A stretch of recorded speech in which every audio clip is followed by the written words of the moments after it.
राज्यातल्या राजकारणाचा विषय आहे। मंत्रिमंडळाच्या बैठकीमध्ये मुख्यमंत्री एकनाथ शिंदे, उपमुख्यमंत्री अजित पवार यांच्यात फाईलवर स्वाक्षरी करणं असो, निधी वाटप असो, आमदारांची कामं मार्गी लागणी असो, या सगळ्या विषयांवर वाद होताना दिसत आहेत।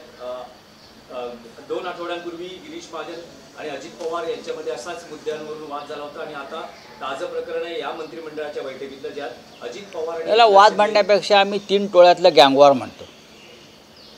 3 गँग एकत्र येऊन महाराष्ट्राची सत्ता चालवत आहेत।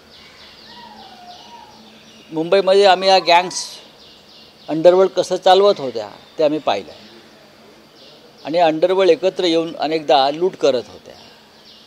आज महाराष्ट्राचं सरकारसुद्धा 3 गँग चालवत आहेत आणि मग त्या गँगच्या माध्यमातून आपापल्या लोकांची दिवाळी केली जाते। आजच आपण नवीन माहिती जर घेतली असेल तर धारावी प्रकल्पासाठी या गँगनं गौतम अडाणी यांना 20 भूखंड मुंबईतले आधीच दिलेले आहेत धारावी पुनर्वसन प्रकल्पाच्या नावाखाली। आता आणखीन 2 मोठे भूखंड त्यांना दिले जात आहेत आणि तशी आज माहिती समोर आली। त्यातला एक भूखंड हा जिथे तुम्ही उभे आहात, कांजूर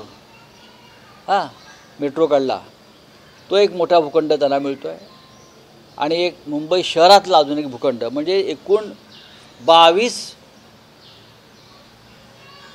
बहुमूल्य भूखंड धारावी प्रकल्पाच्या पुनर्वसनाच्या नावाखाली लुटले जात आहेत मुंबईचे। हे महाराष्ट्रामध्ये 3 गँगचं सरकार असल्यामुळेच ही लूट सुरू आहे आणि आपापल्या माणसांना असे भूखंड वाटले जात आहेत। पूर्वी मुंबईत अंडरवर्ल्डचं दबाव असताना लँड ग्रॅबिंग, लँड माफिया हे मोठ्या प्रमाणावरती मुंबईत निर्माण झाले। आज धारावी प्रकल्पाच्या नावाखाली या गँगचे लाडके उद्योगपती लँड ग्रॅबिंग करतात। ज्याला मी लँड ग्रॅबिंग, लँड माफियागिरी आहे।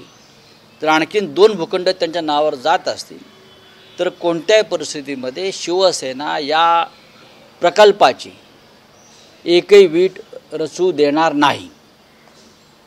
चला, थँक्यू। मंत्रिमंडळाच्या बैठकीत जे वाद होत आहेत, तुम्हाला काय वाटतं की हे वाद खरे आहेत? नाही, हे वाद खरे आहेत। हे वाद खरे आहेत।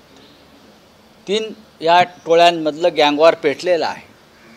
किंबहुना जी मुख्य गँग आहे देवेंद्र फडणवीस यांची आणि मिंद्यांची, या 2 गँगमध्ये सगळ्यात जास्त वॉर सुरू आहे आणि त्यात 3रे गँग आता आल्यामुळे हे तिघातलं गँगवॉर आहे।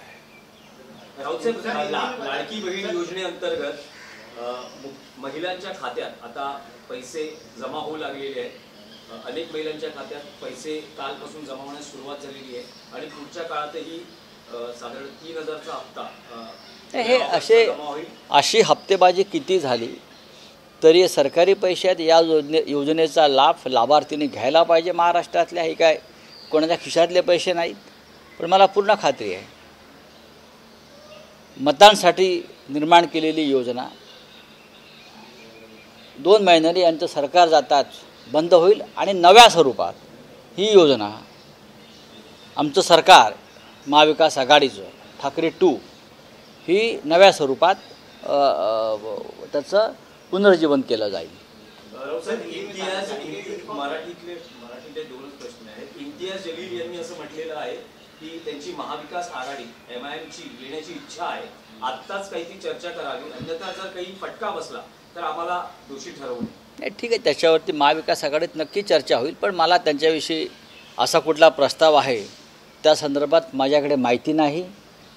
लोकसभेच्या वेळेला सुद्धा एक प्रस्ताव अशा प्रकारे आला होता, पण त्या प्रस्तावावर आमच्याकडे चर्चाच झाली नाही।